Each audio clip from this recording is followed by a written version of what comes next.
Everyone, welcome back to my channel Class 12 History Compartment Booster Series Part 2.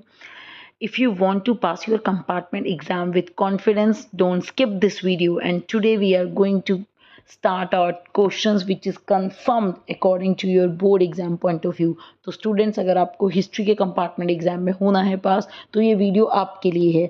Start करते हैं। Video को and तक ज़रूर देखिएगा और कम से कम 2 या 4 टाइम्स इस वीडियो को देखिएगा अपने कॉन्सेप्ट क्लियर करने के लिए, क्योंकि जब आपके हिस्ट्री के कॉन्सेप्ट क्लियर होंगे तभी आप बोर्ड एग्जाम्स में अच्छे से आंसर लिख पाएंगे। और जब आप आंसर लिखेंगे तो definitely students you are getting passing marks even more than your passing marks. तो डोंट वरी, जो हो गया it's your life of part. हम चलेंगे आगे और आपको कट डेफिनेटली पास करा के दिखाएंगे इस एग्ज़ाम में। तो स्टार्ट करते हैं अपने पार्ट 2 सीरीज से। उम्मीद करते हैं आपने पार्ट 1 हमारा देख लिया होगा और आज हम क्वेश्चन नंबर 3 पे हैं। How archaeologist reconstruct the past and describe the problem faced by them.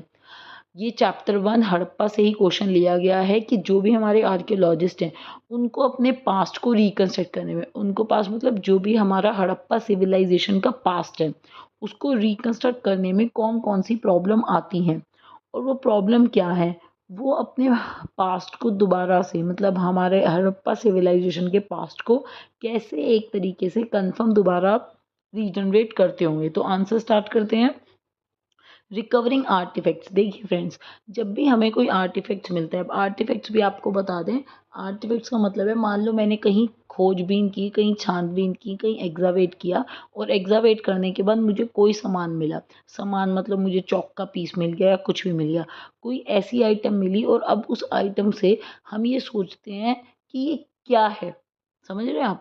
पहला क्वेश्चन यहीं पे स्टार्ट हो जाता है कि ये किस मटेरियल से बना होगा। मतलब अगर आज मुझे एक आर्टिकल मिला है तो वो किस मटेरियल से बना होगा, वो स्टोन से बना है, वो क्ले से बना है, वो मेटल से बना है।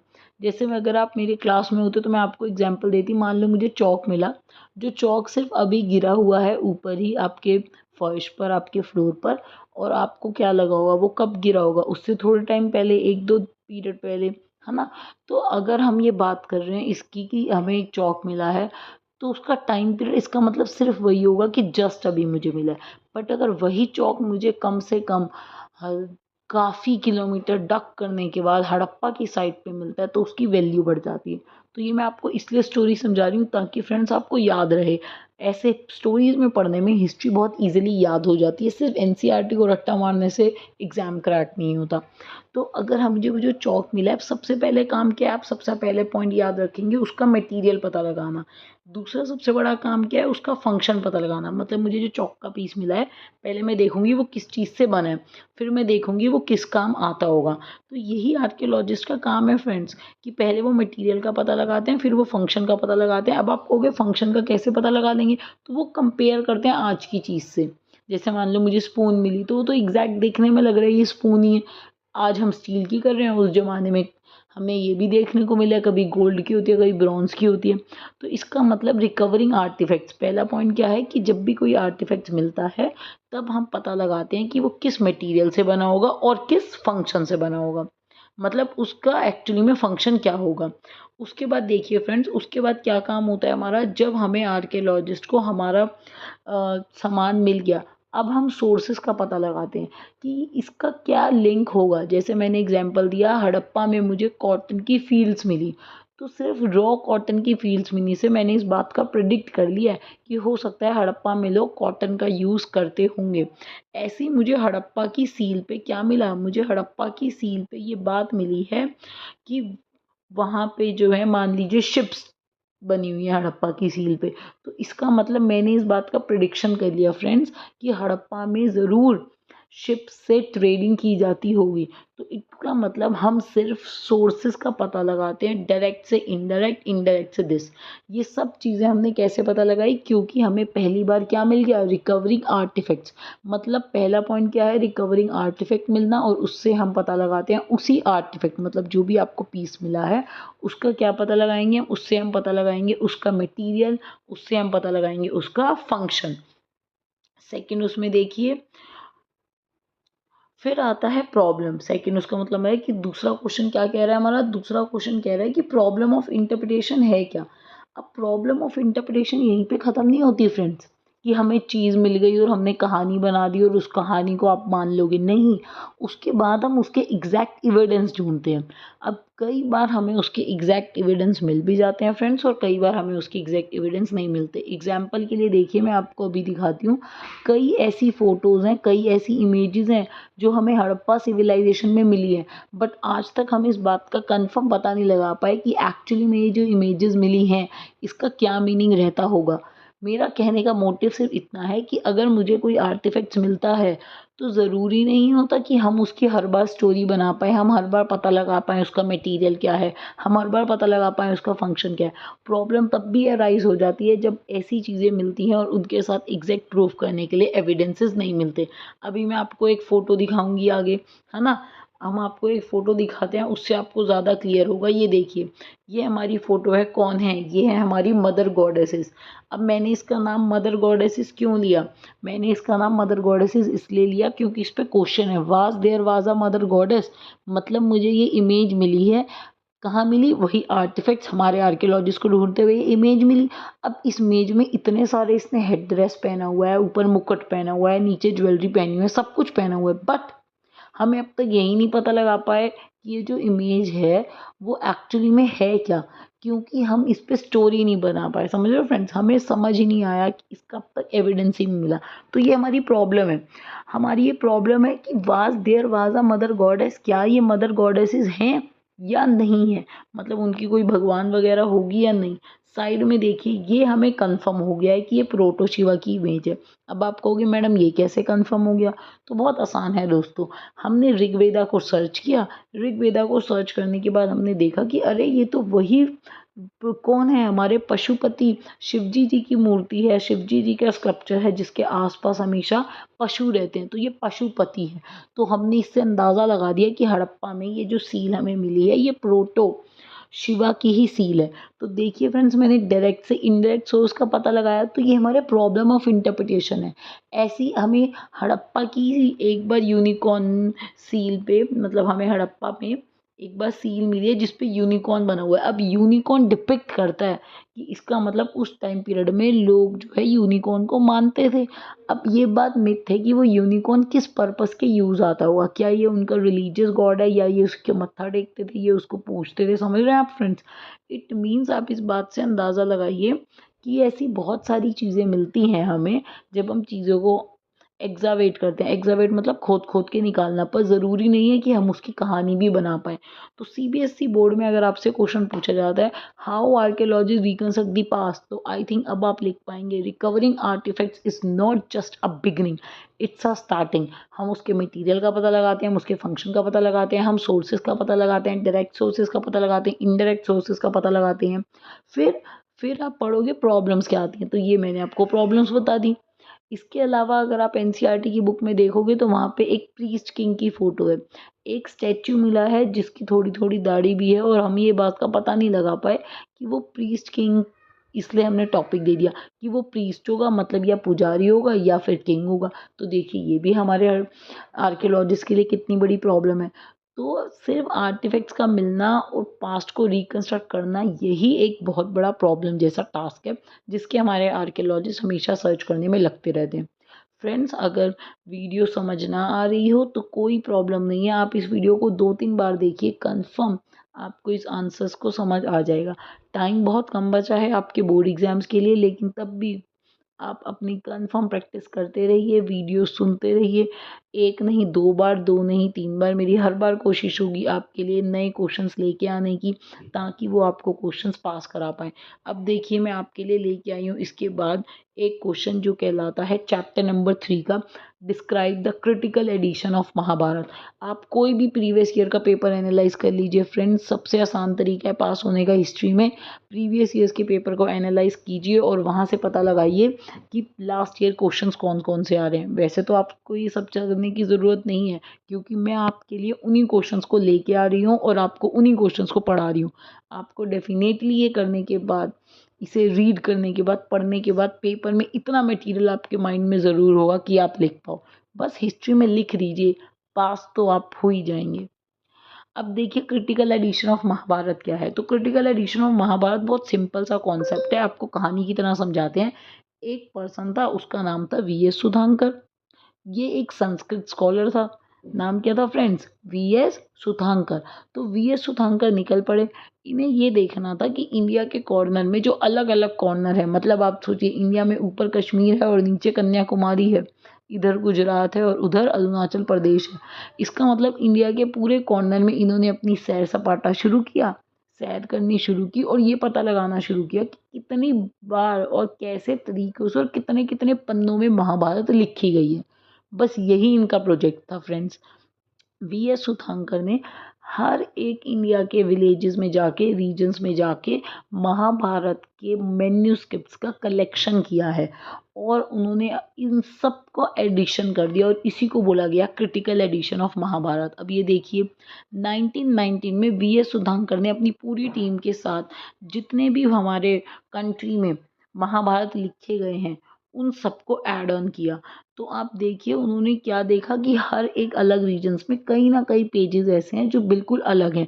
इसका मतलब कि अलग रीजन में महाभारत की कहीं ना कहीं स्टोरीज में ऐड ऑन किए हुए हैं, कुछ पेजेस ऐड ऑन किए हुए हैं जो कि सोशल मैसेज या जो भी उनके रीजन के हिसाब से डिवाइड है। कहा जाता है इस पूरे प्रोजेक्ट को करने में हमारे वीएस सुधांकर जी को 47 ईयर्स लगे। कई चीज़ें तो इस स्टोरी में उन्हें बिल्कुल कॉमन एलिमेंट्स मिले। महाभारत में हम सबको पता है कौरव और पांडव की स्टोरी है, सबको पता है उन्होंने लड़ाई करी है थ्रोन पर सीट पे बैठने के लिए, तो ये तो दो कॉमन स्टोरी है जो उन्हें मिली है।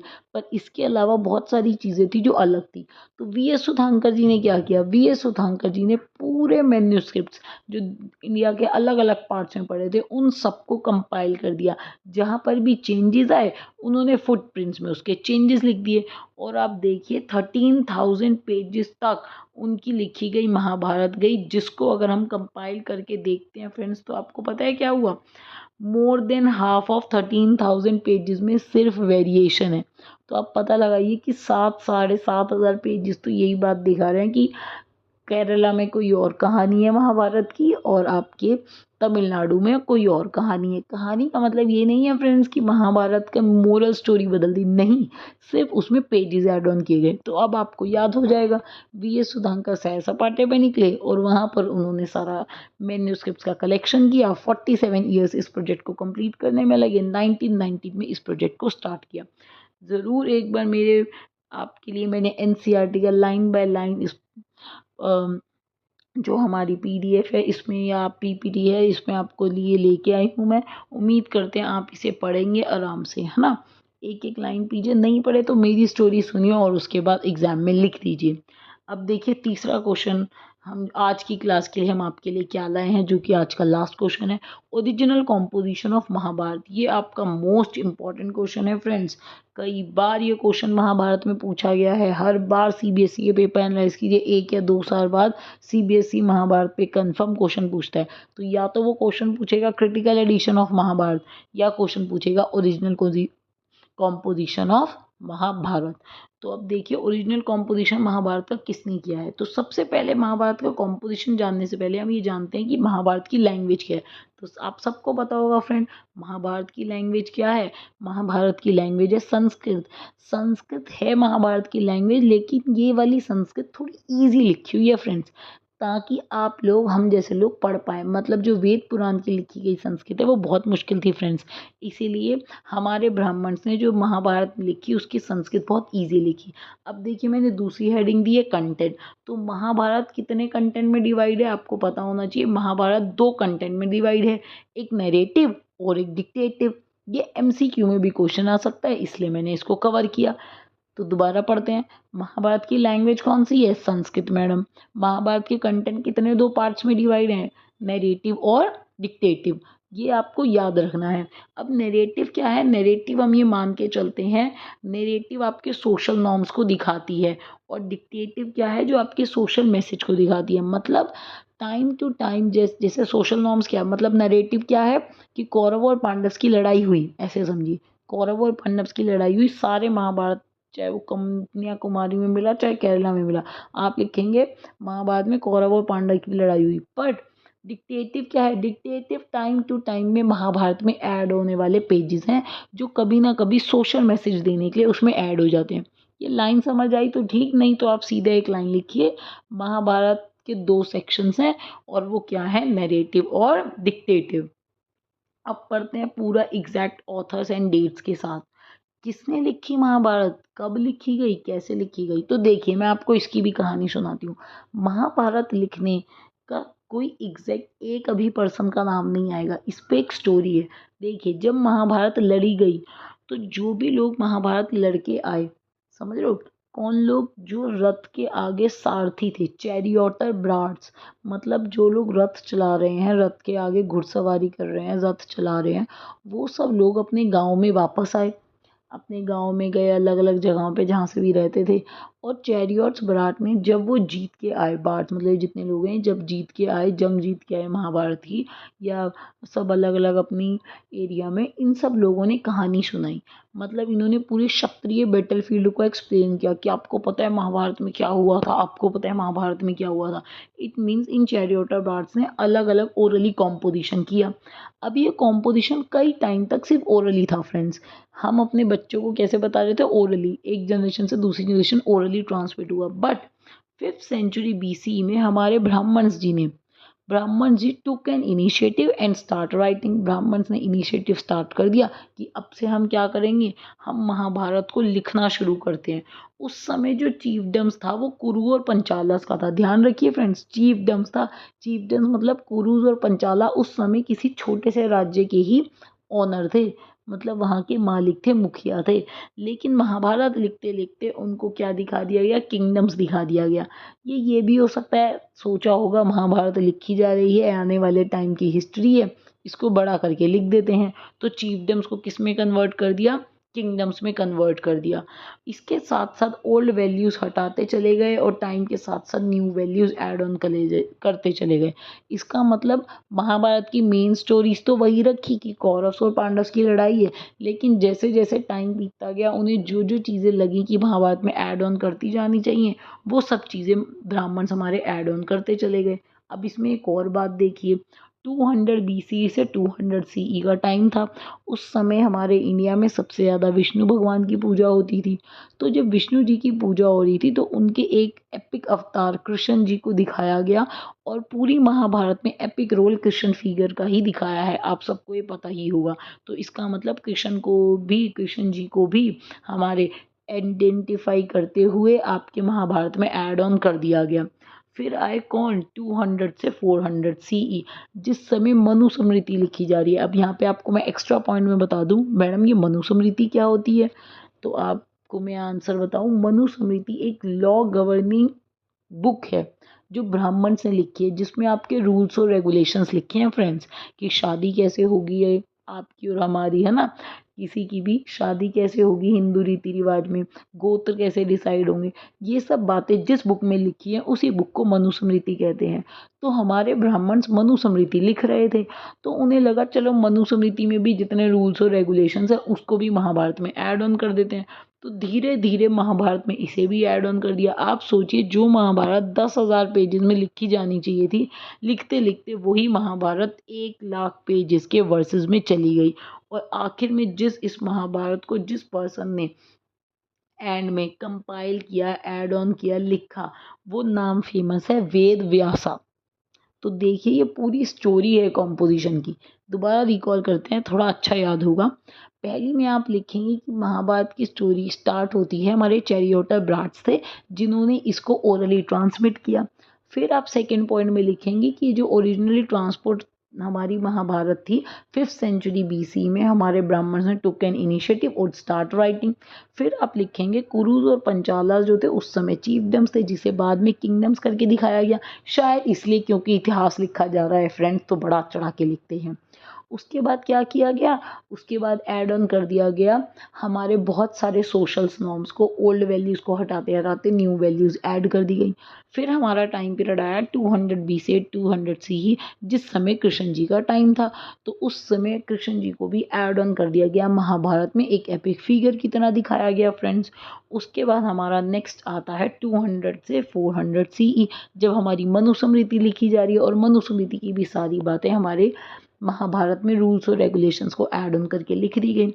फिर जो महाभारत 10,000 पेजेस में कंपाइल होना था वो बढ़ के कितना हो गया 1 लाख पेजेस। और जिसका नाम हम बोलते हैं सब कुछ कंपाइल किया गया, कॉम्पोजिशन किया गया, हम एट्रीब्यूट देते हैं किसे, वेद व्यासा को। उम्मीद करते हैं फ्रेंड्स ये क्लास आपको पसंद आई होगी। तीनों ही क्वेश्चन जो हम आपके लिए लाए हैं आप चेक कर लीजिए, एनालाइज कर लीजिए। प्रीवियस ईयर बेस्ड क्वेश्चन है जो कि आपको बोर्ड एग्जाम में लिखने में हेल्प करेंगे। कल दोबारा मिलेंगे फ्रेंड्स नई वीडियो के साथ, नए क्वेश्चंस के साथ। उम्मीद करते हैं आपको हमारा वीडियो पसंद आया होगा। Don't forget to like, don't forget to like and subscribe my channel. Thank you.